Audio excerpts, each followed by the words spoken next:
And that means there are tens of thousands of people essentially devoting all of their waking hours for creative works for which there is no return except the joy of creativity.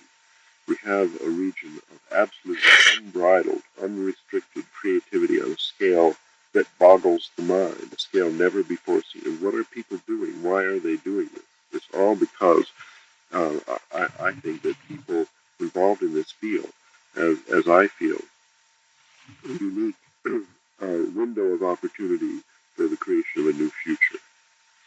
So that brings me to my particular focus for our conversation on the World Wide Web. That this seems to me, and to other people who are careful observers of the scene, that the miracle for which we've been waiting, the Aquarian conspiracy, the descent of the supermind, the Omega Point, and so on, is actually happening. The Internet is the physical substrate, or the aphysical substrate, as it were, for the creation of a new future. And of all the people who have predicted this event in some detail in the past, the one that impressed me the most, understanding what's actually happening now, was Teilhard de Chardin's concept that he began publishing in 1924. Most of we didn't start reading until 1954, when his first book was published posthumously, The Phenomenon of Man, where he described the World Wide Web without using these terms, without any reference to an electronic aphysical substrate, described in great detail what I think is happening in a metaphor. Now I would use the metaphor of the neural net.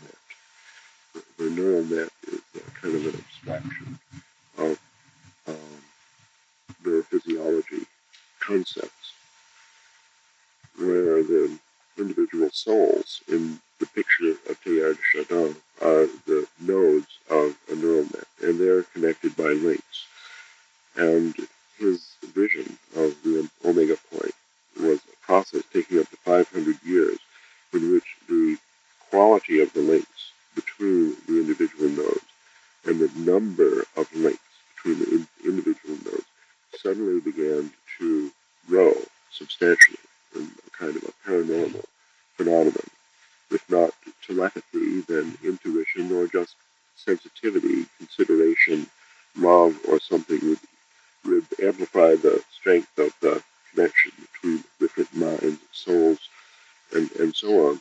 And in this neural net analog picture would be created the supermind, the noosphere, and so on. This is the process that he called noogenesis.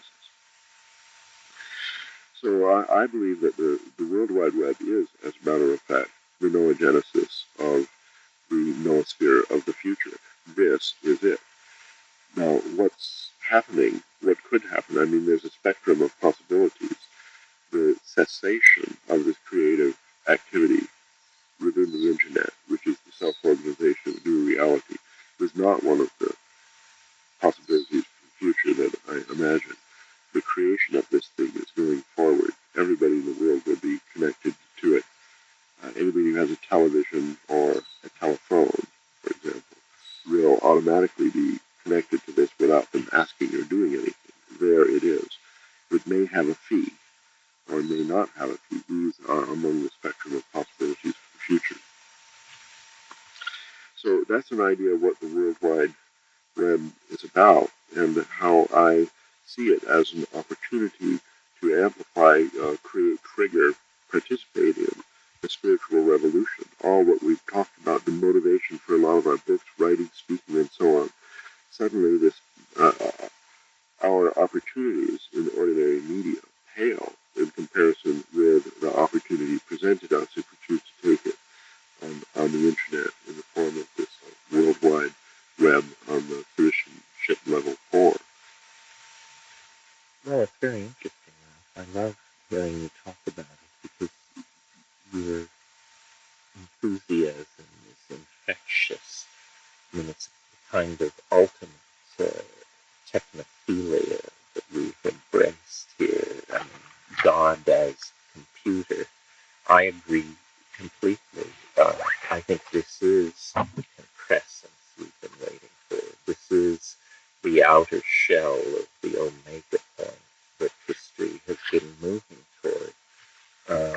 The implications are mind-boggling and difficult to discern. Is this biology preparing to shed itself and decamp into another dimension? Isn't it interesting that it is ultimately wires, bolts, electrons, but its prophets and its adherents reach for the language of theology to describe what is happening? This is nothing less than the manifestation of the incorporeal body of God in human society. It is the end of history as far as I can see. We've been talking since the 60s about boundary dissolution, interconnectivity, so forth and so on, assuming these things would arrive in pharmacological clothing. But it appears that this is a very powerful, practical competitor for that. It is disturbing. You put your finger on the absence of the feminine. I wonder if perhaps the first World Wide Web was 100% female and has existed for millennia, and that in a sense what the engineering mentality is doing is simply hardwiring the intuition. Yeah, bringing the guys up to speed and introducing them to the reality of boundaryless communication, empathy, a sense of wholeness, completion, so forth and so on. I think we should call it the second web. The men's sort of web. a duel of the second sex. Yes, women have always spun and moved in these webs, and now men are in the process of being feminized, are learning this trick, but implementing it in the way they know best, which is through technique. And I just cannot see the edges of this. I think you're right, that the thing we have heralded that seems so unlikely, that seemed in fact to require, and no pun is intended, a deus ex machina. The deus ex machina is now with us. And what's wonderful is that it cuts down no forests. It creates no new slums. It is in fact invisible. And so the people who might, for various reasons, seek to slow it down, subvert it, manage it, are in fact unaware of it. They are perfectly in control of the land masses of the planet, its plutonium resources, its petroleum resources. They do not understand that these are not the key to the game. The key to the game is information and connectivity. And in that domain, this thing has to have a morphogenetic, it seems to have a morphogenetic impulse of its own. As a morphogenesis, I would be interested in what you have to think about it. And Rupert, as the proponent of the morphogenetic field, I wonder how this fits into your scheme. Is it relevant, irrelevant, a shining example or metaphor of what you're talking about? Or is it in fact a part of the processes that you're interested in? Honestly, I don't know what to make of it. Because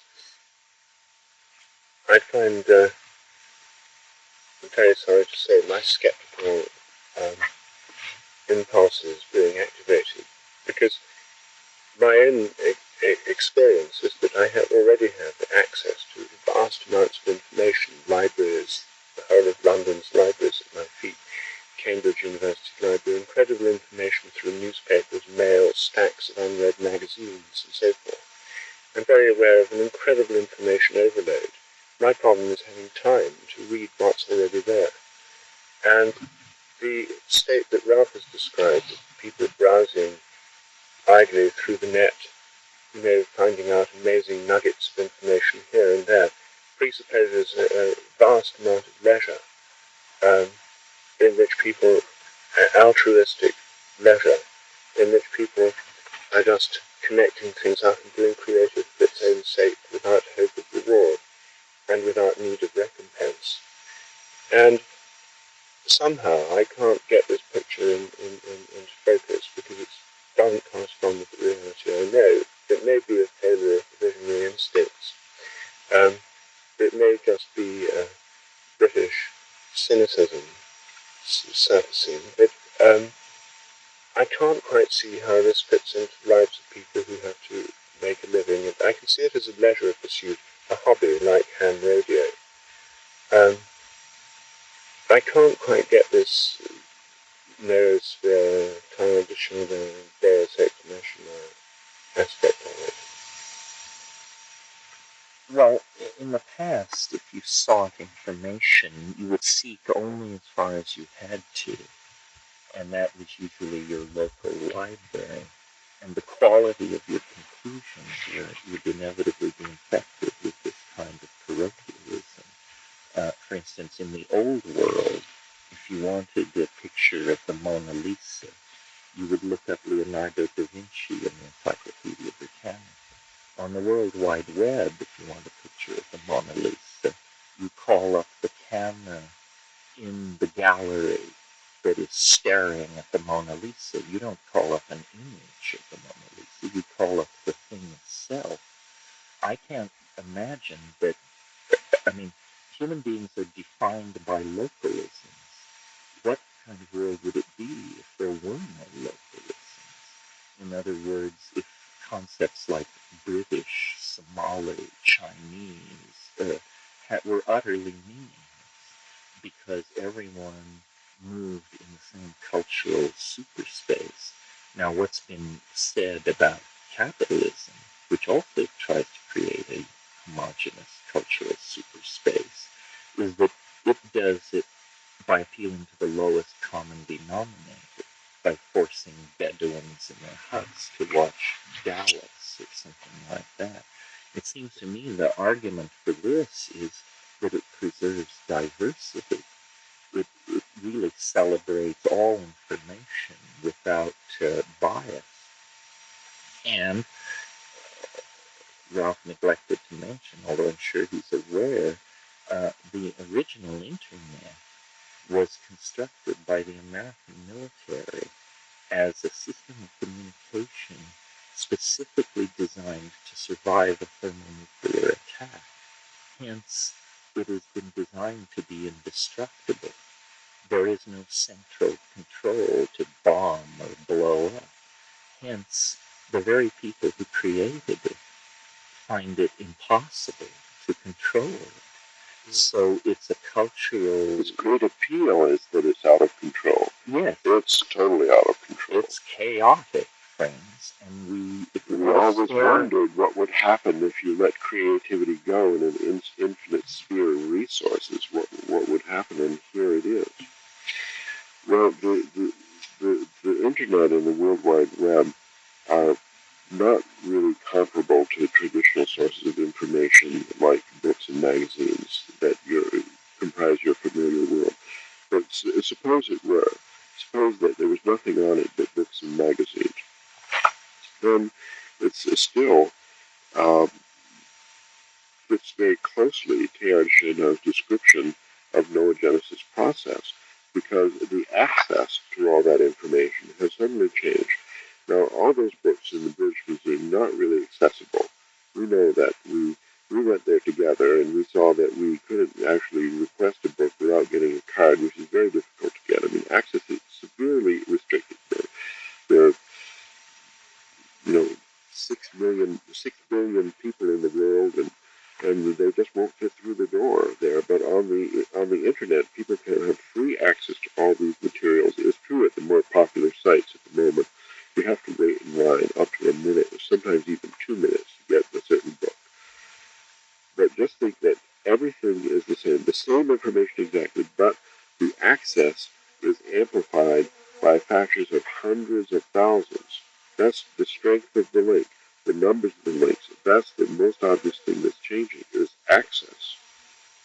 There are all these books on it. See, a lot of books I want and information is very obscure. They're things I have to find in obscure libraries. And even if you go and look through their computerized index, you find that it goes back to 1960 or 1970 or something. The University of London, if I want to look up books prior to 1970, I have to go to some ancient card index. Now, the idea that all those scientific journals, all those books that one person every 3 or 4 years looks at, are actually someone's going to take all the expense of entering all this information. No, they're not. Unlikely.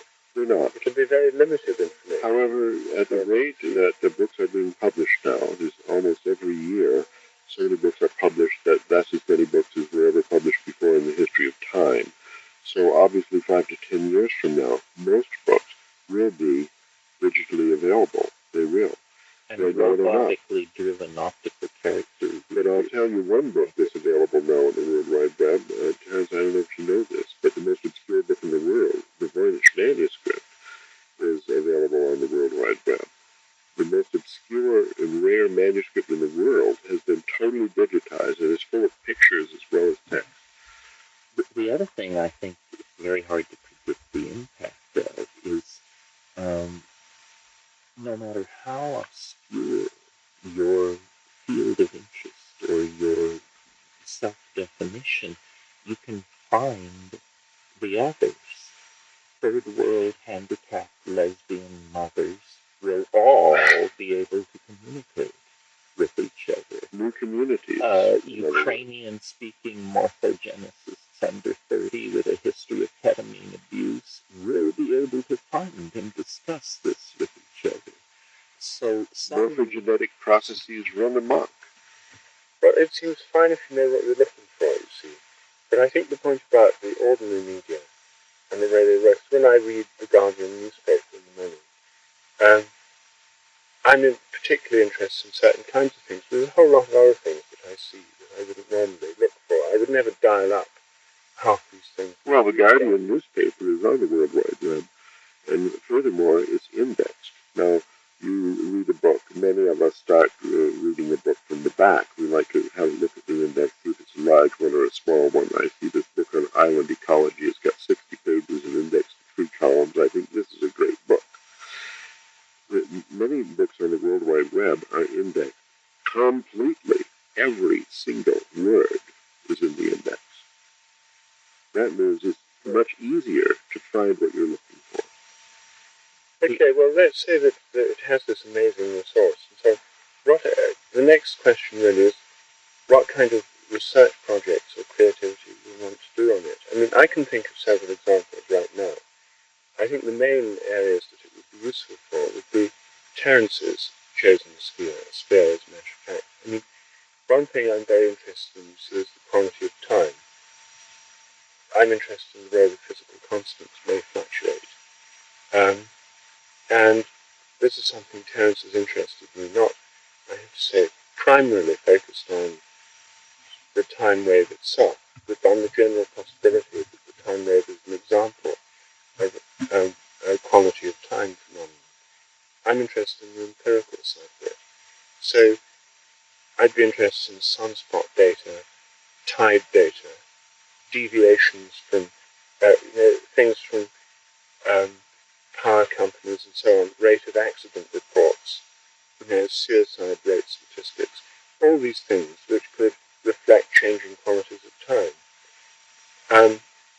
I myself wouldn't be able to do much with them because I wouldn't have the mathematical means to do correlation analyses and all the things that you can do by comparing vast data sets. But that kind of research would be possible. And a new kind of quality of time research would be possible through the World Wide Web. I can easily see that possibility. I can also see the number of people who are really interested in this might be very small. Not hundreds of thousands or millions. Maybe a dozen. Interested in this kind of research. Yes. Well, one thing worth talking about is, and it seems clear that this is a general quality of the late 20th century, that opportunity creates and loses. And that as some of us are moving off into accessing the central computers of Kiev State University and so on, some of us can't read the ingredients And a lot of people are going to fall through the web. They've fallen through every web in history. Uh, and so then an issue emerges that is this something being created for an elite? And what kind of an elite is it? It's certainly not an elite of wealth. It's an elite of intelligence. Now, notice that throughout history, the most oppressed group has not been the Jews, the Irish, the Black. They've taken their hits, but the most consistently oppressed group of people throughout human history has been smart people. And now comes a tool for smart people, utterly incomprehensible to dullards, that is essentially the equivalent of the hydrogen bomb.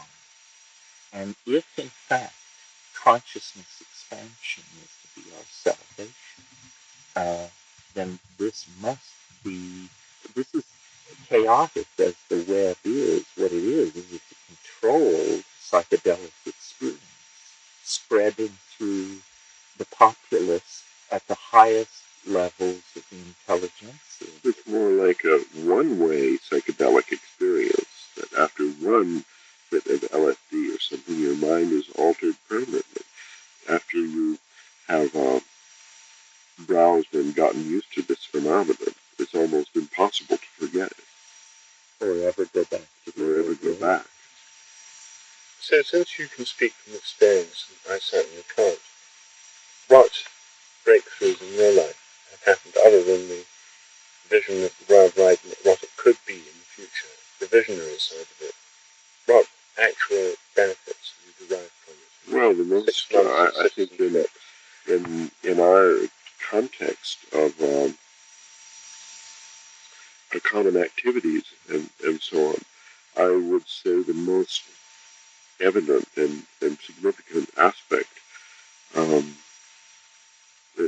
in my life affected by the World Wide Web is my motivation for authoring.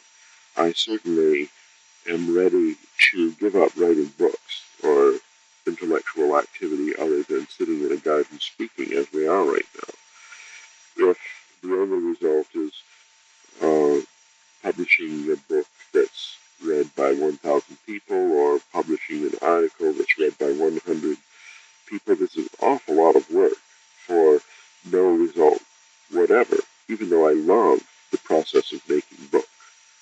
And there's nothing more I want to do. I have 1,000 ideas for writing. There's just no reason to continue. Now, however, I see that I can freely self-publish all my creative energy and reach.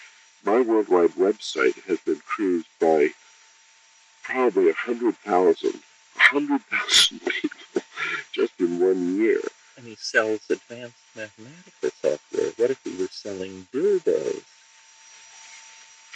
So the opportunity of reaching people, which people may be unaffected by what I write, and that's okay, but at least there will be the possibility that somehow motivates me to do more work. Furthermore, using electronic tools, preparing material to be published electronically is very seamless. So I find I can go at a much greater rate. I'm planning to do about 4 volumes a year during it. I have a dozen ideas waiting, as I always had, but for the first time, I anticipate completing them all shortly and making them available to people who will actually access them, discuss them, and do something similar in response. So they'll publish a book back. Heaven forbid. I mean, I have the dreadful prospect awaiting me when I return home next week from Hawaii of a stack of mail several feet high, which I know will contain at least 20 bulky envelopes, which will contain exactly the kind of thing you're talking about. People's creative work in progress, theories of the universe, why Einstein went wrong, why evolution should be understood in a new way. I have a stack too. My set has insights on a great many things that I want to be interested in.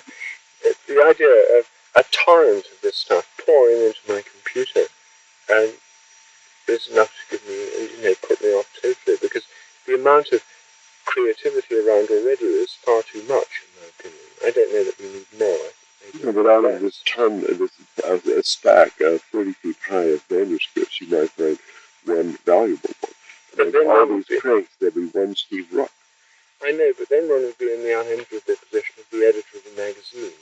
I mean, I know we get a lot of this mail through the post, but talk to people who write noetic sciences on New Age magazine, and what comes into them, in terms of unsolicited manuscripts, is enormous. And the editor has the unenviable task of looking through all this stuff and trying to decide which is true. Well, I'm grateful they do it, and if I didn't have to do it myself. On the World Wide Web, we each have to be our own editor. That's people will publish whatever they please without restraint, and then people will browse whatever they please without restraint. And what we're talking about is a 1,000-fold increase of creativity all over the planet by people who've never had the opportunity before to create anything.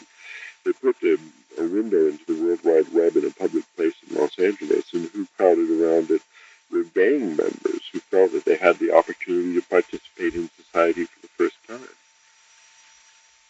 This creativity can't be bad. As an informational environment, what's being said is you get much more interesting evolutionary situations out of species-dense environments than very sparsely inhabited environments. And I think what Ralph is saying is that the ideological environment is about to turn into the equivalent of an Amazonian rainforest, Exactly. where it has been an Arctic tundra. Exactly. Yes. Well, yes, but it means that the amount of time somebody's going to have to spend doing this editing function. I mean, when there's a vast overload of information. Nobody has to edit anything because this is they all have to select, though. only the readers. Exactly, but it means each. I mean, I just give thanks every day for the fact there are editors filtering out the vast amount of stuff from newspapers and magazines, so I don't have to read all the stuff that's submitted to them. And I'm sure sometimes they make mistakes, and sometimes they have fascist inclinations, and sometimes they're You've been edited out all over the place. I've been edited out a lot myself. I'm a victim of this process, but so have a lot of other people. And I just don't see how anyone could navigate through this total overload of creativity. Well, there are robots. Ruth, you've been edited out a lot. If someone's interested in Rupert Sheldrake, their only choice now is to approach you through your critics who have published widely. If they could simply enter the word Sheldrake and have your words before them, rather than the interpretation of your words by a hostile media, many people would come to you. They wouldn't say, well, he must be a crank, or Nature magazine doesn't approve, or so forth and so on. Well, they can, right now, just look up Sheldrake in books in print and order the book in a bookstore, which isn't already there. And if everyone can get this as a trivial point compared with the elevated tone of our discourse so far, but if everybody could get copies of all our books free of charge on the World Wide Web, how are we going to pay for the grocery bills that will enable us to have enough metabolic energy to switch on the computer? Well, my publisher is petrified that I'll put my book on the World Wide Web and of course his fear is justified because I am going to put it on the World Wide Web. But here's my idea about that I'm trying to assure my publisher with. If anyone goes into the bookstore and finds your book on the shelf, they can stand there and read it on the hoof and not buy it. The only reason for buying it is they really want to buy it and take it home, and it'd be exactly the same on the World Wide Web, because it's very uncomfortable to sit in front of a terminal and read an entire book. That's just not the idea of the thing. If you browse a book and you like it, you'll go to the bookstore and buy it. That's what I think.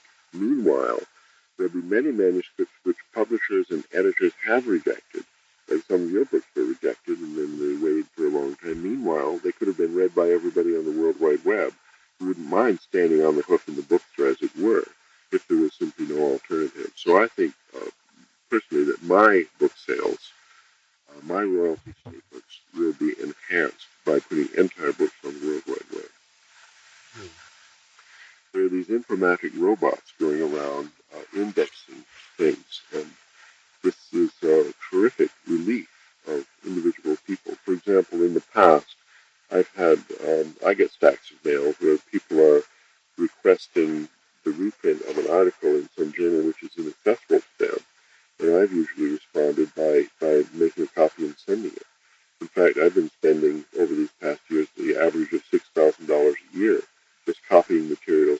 and mailed out. That's the cost of the secretary, the postage, and the copying.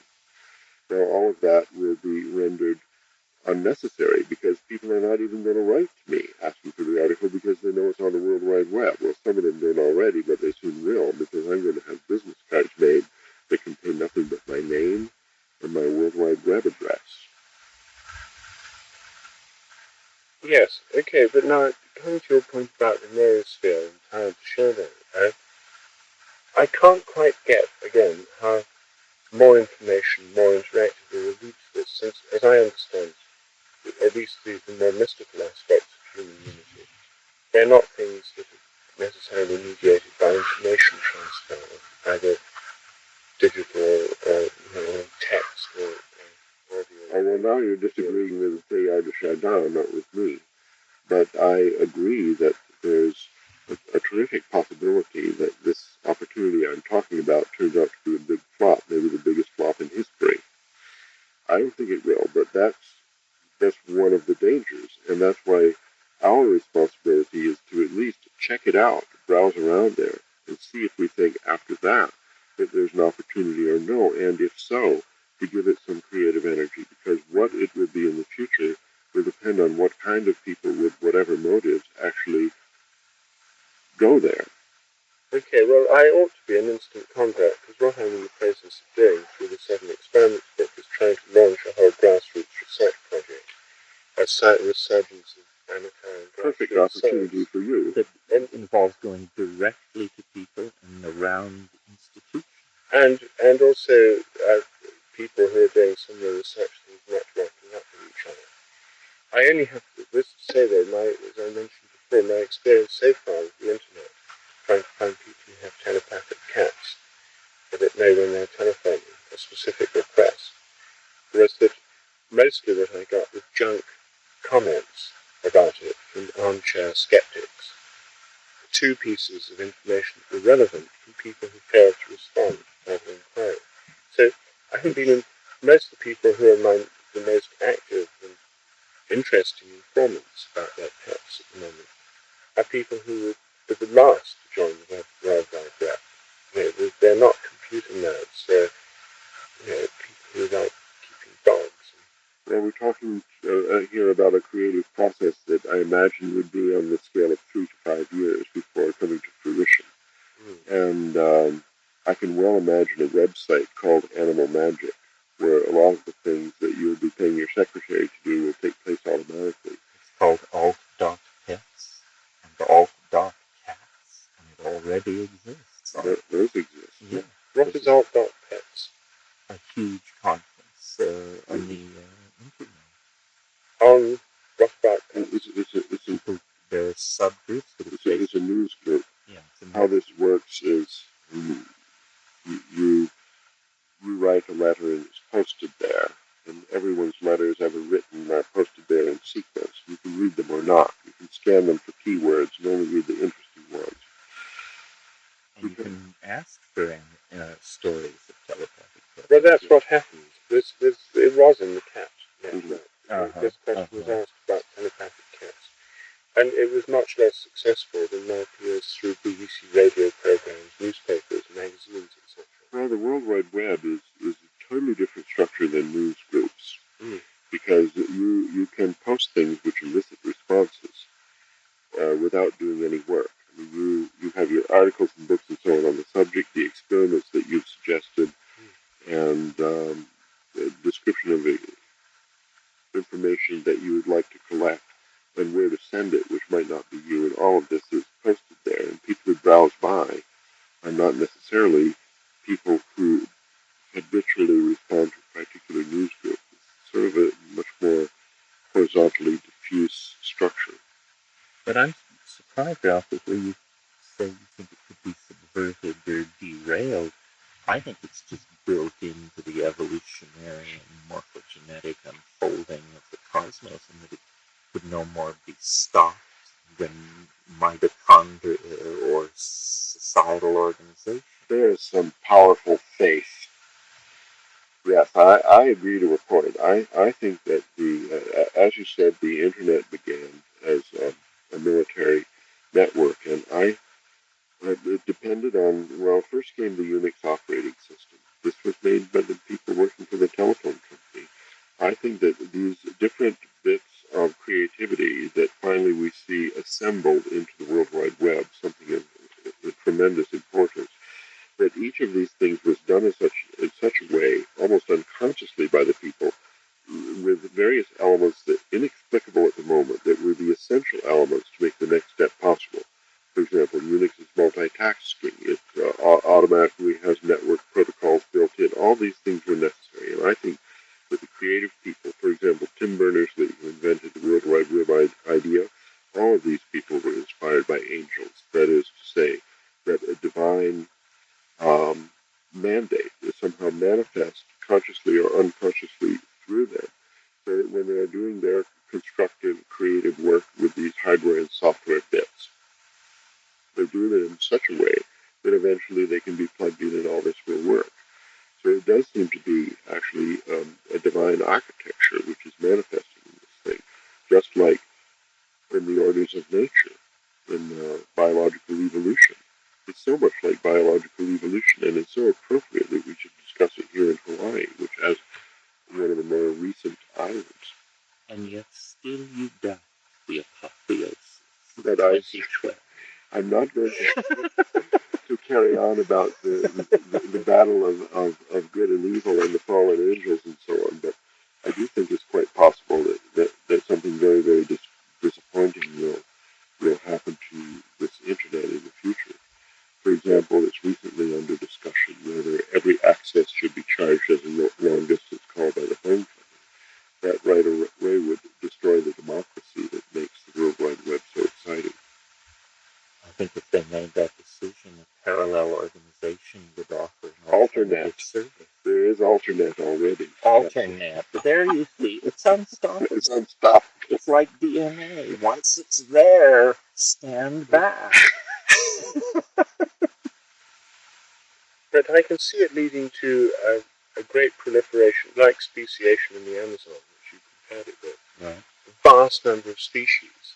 It could, already we have an incredible speciation of interest. Just going to any magazine store, there's tens of thousands of magazines on incredible specialist topics. Rabbit breeding, it's wonderful. Growing, but it makes the yachting world. Of course it does, but the thing is that this internet, which could lead to a vast proliferation of special interest groups, a speciation of, subcultures and so on. However, it doesn't have what Teilhard de Chardin had in his vision of the noosphere, which is not just thousands and thousands of little groups of special interest communicating worldwide, but some unifying principle of humanity. And that I don't get. I can easily see how there could be groups discussing experiments with psychic dogs and cats. That's why we've got to get busy and put some out there. Well, because the whole nature of it is based on an endless proliferation or fragmentation or differentiation, which is actually one of the processes in evolution. It leads to millions of species of beetles in the Amazon. But what does that add up to? It's one of the biggest and most puzzling problems for all theorists of evolution. What's the reason for all this diversity? Why do we need, or why does evolution need this incredible diversity? Since we like to think that the entire purpose of cosmic evolution for billions of years is ourselves, heading towards this crucial point in 2012. And this seems to be, there's a human focus based in our thinking about evolution. Teilhard de Chardin exhibited this humanistic bias very strongly. The noosphere was to do with some human process. Yeah. Well, that rather leaves out all the millions of species of beetles. Now, here we have something that's like a sort of vast speciation within the human world of information transfer made possible by this net. But where is any unifying principle that could be? And what the whole modern world seems to be based on is, there's two principles. One is global capitalism, unification of markets and that kind of thing, and the other is endless fragmentation of special interest groups, nationalist groups, and that kind of thing. And it's rather hard for me to see where the unifying whole would be in this, other than the technology that makes it possible, which would be owned by Rupert. It's a superorganism. dissolves national boundaries, it dissolves class controls, religious controls. It creates a superorganism. It may not be that it's going to make the world best for white male intellectuals. It may be that that's not its purpose at all. It may be that it has an emergent um, telos of its own, and that asking what it's for would be like amoebas asking what is evolution for. I think it will supersede us. I don't know how much monkey meat will be connected to the World Wide Web when the web is complete. It may shed the monkey meat somewhere. Here we diverge. I don't think that at all. I think that the goal, in my own little view here of what's coming of all this, and this is why I say it's possibly a huge flop. It'd be a huge disappointment if Rupert's fantasy turned out to be the actual future of the computer revolution.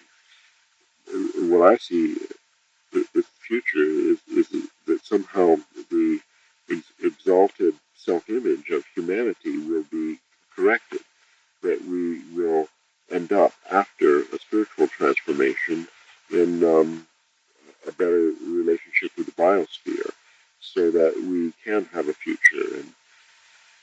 And how to achieve that, it depends on somehow fantastic acceleration in the process of education, so that people get information. I'm struggling to put on the World Wide Web as fast as possible ecological models that people can actually play, ecological games like SimCity, in which you see what happens if you cut down the Amazon jungle completely, and so on. That this information becomes widely accessible in a form that doesn't even require literacy.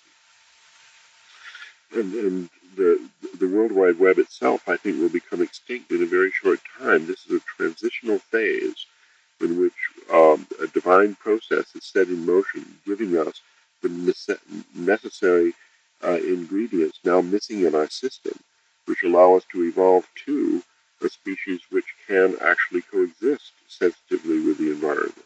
Yeah, I think you put your finger on it. We're not going to be downloaded into this virtual reality. I don't think so. We're going to end up without electricity and having a stable population. The population explosion could end, let's say, because of the World Wide Web. This is my greatest dream. Well, I quite see how. By making people aware of the population explosion. And giving them information. Many people don't know anything. In many cultures, you can't even ask, because to ask would be to draw attention to yourself and get great a program laid upon you. Yes, here it's arriving in a brown wrapper. I can't quite see how, in the most impoverished villages of East Africa, access to the World Wide Web is going to leap over primary education, literacy, and all these things which they don't have. And you've got to be literate, you've got to speak English, you've got to have the access to this technology, you've got to be trained. I mean, I think this is always all going to be today. I mean, you should think of this, it's on a parallel track with many other greatly innovative processes. For instance, nanotechnology. I mean, today, to access the web, you need a desk full of equipment. Tomorrow, something will be glued to your thumbnail. And I think we're retreating from three-dimensional space, and that nanotechnological robots, such as we discussed the other night, are going to give us an incredible insight into how nature works. Nature is taking it all back. And all that will survive of the human world is those portions that are able to mirror nature sufficiently to survive the winnowing. And, gasoline engines, plutonium technologies, these things will not survive the winnowing. But nature is a worldwide web. That was the first World Wide Web. And in a sense, what this is a kind of integration. I think you can think anything you want if you're a hummingbird, an ant, a beaver.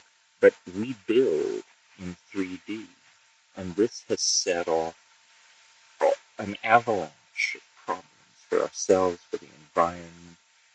If we retract from three-dimensional space and move into this informational space, virtual space, cyberspace, the planet heaves an enormous sigh of relief. The pressure is released. And we avoid extinction. This thing we find so precious, our humanness, can be preserved along with nature, but only at the expense of abandoning the mechanistic three-dimensional technologies that have carried us this far. And the World Wide Web begins to look like a mine. It begins to look like a virtual reality. I think it's probably equivalent to animals leaving the sea. We are leaving 3D.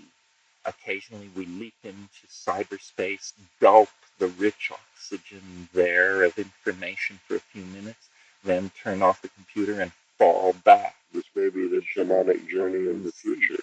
Yeah. So we have to collapse into the 2D of a TV screen in order to reach out. No, the 2D of the TV screen is simply a door, a gate, a window. It's a window pane.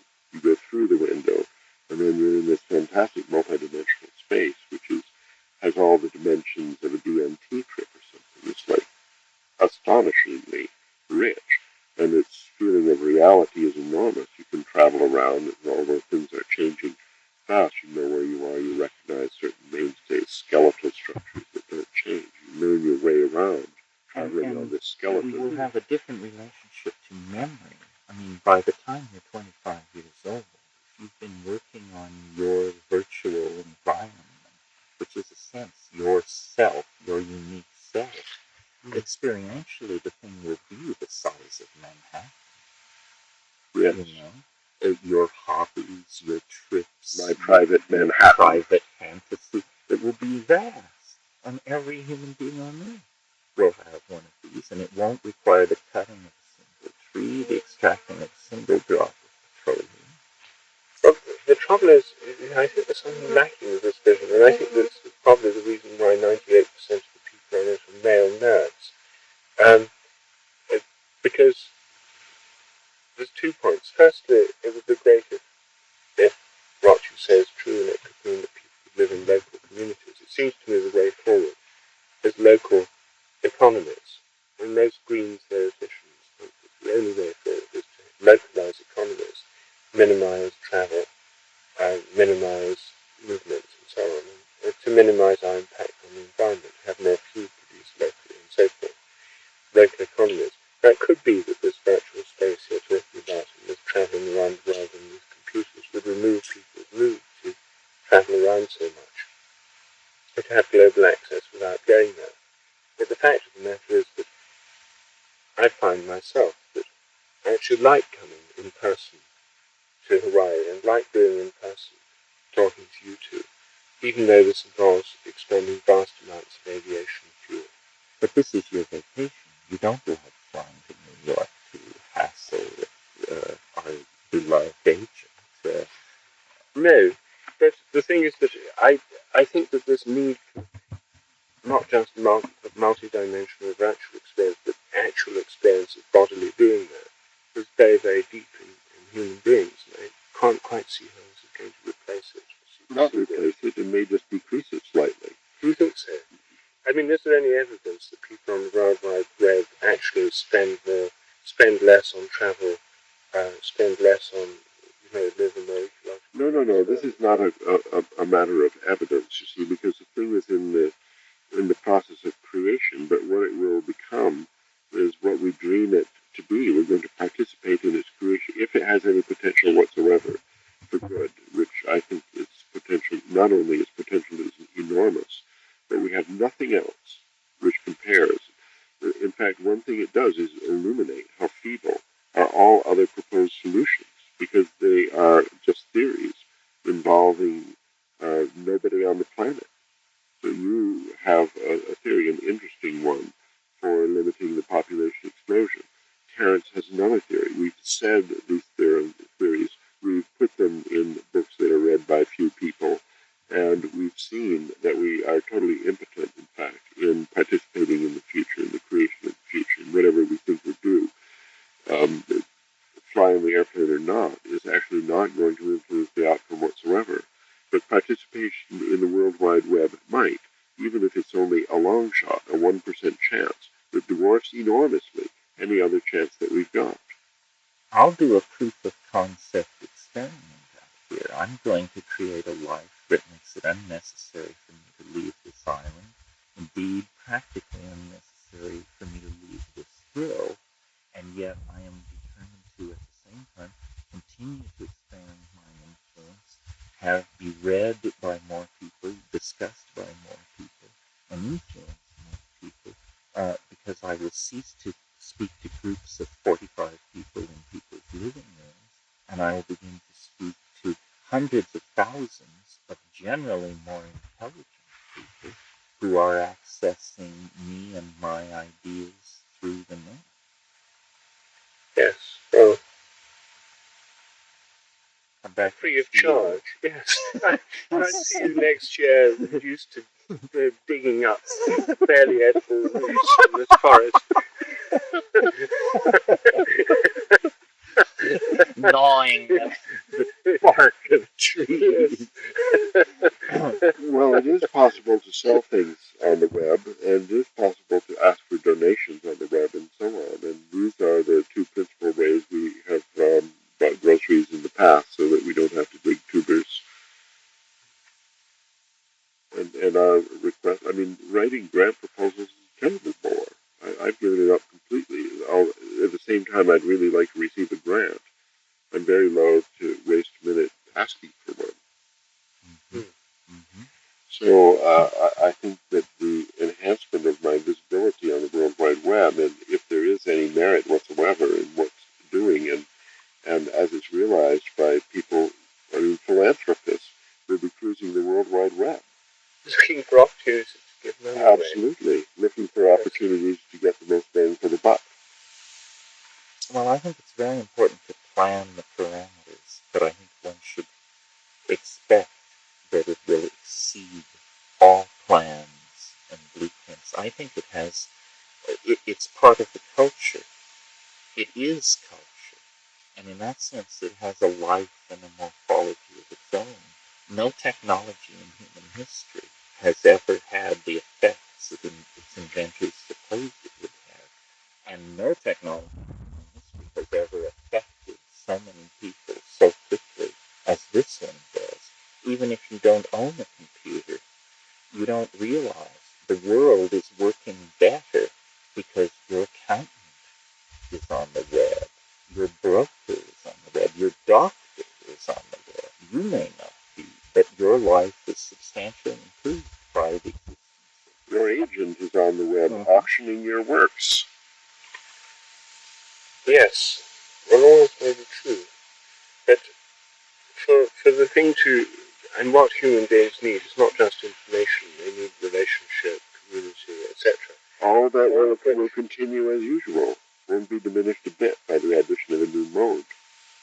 Better to be on the web 6 hours a day than watching the damn television, which is what people do and call community these days. Well, I agree, compared to television, this can't be worse. I think half an hour a day on the web, or half an hour 3 times a week on the web, would very, very significantly enhance a lot of lives. Like physical exercise. So, in terms of actual community, relationship, child rearing and stuff, somehow that's all left in its present state. Absolutely. Which isn't very satisfactory. Absolutely. There'll be a subtle change, at best, in which people become more aware of other people. Far away. Yeah. But it becomes not so far away. The world's shrinking. But I mean, obviously, it won't actually affect the problems to do with people's marriages, families, neighborhoods, crime on the streets, and that kind of thing. No. Immediately. All that would be the same. This is just a terrific increase in intelligence of the species, that's all. But it's much more restricted than the transformation we were talking about in the first place, then, you see, because what really matters in terms of daily living. Well, if a spiritual transformation took place, then I think that some of the other problems might be ameliorated significantly, most especially crime. And anyway, Ralph talked about 4 levels on the internet, or on the web. That's today. Tomorrow there's level 5. At Seagraph, it was very clear to me that 3D imaging is what's happening, and that the internet is real estate. You walk into it, various forms of visual and head-mounted display problems are all being solved, and it's very soon, literally, the computer screen will be a doorway. Yes, the World Wide Web is headed for virtual reality. There's no doubt about that. It's already in construction. And then, the difference between Newtonian space and cultural space will be seamless. Yes. I look forward to a day when people will live in an ecologically balanced Earth, a few 100 million healthy, well-fed, intelligent people who will be essentially at a very aboriginal level of cultural expression. But if you transpose yourself into the body of one of these people, you will notice that when they close their eyes, there are menus hanging in space. And those menus are the gateway to the cultural dimension, which is not to be seen or touched anywhere. It's in the mind, not my mind, the collective mind. It's what it is it's the creation of a telepathic collectivity. I think it will be mainly dominated, at least for children, by things like Sonic Hedgehog and the banal fantasies of video game makers. Don't you think that it will simply channel people into... Well, it's not driven from the top down, the way all these other mediums are. Electrical power distributed from a station, radio sent from a central transmitter, TV, same deal.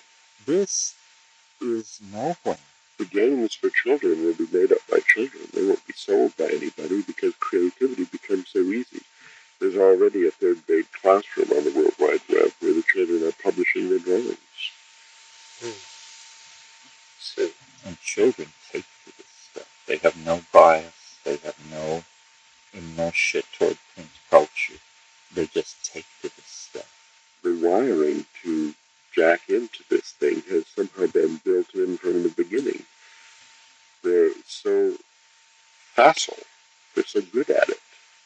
Reading is actually a very peculiar, abstract activity that requires great training. Yes. While being on the web, any primate can do it once they're shown the ropes. Well, there. So there you have it. Let's turn it off. Instead of Mozart.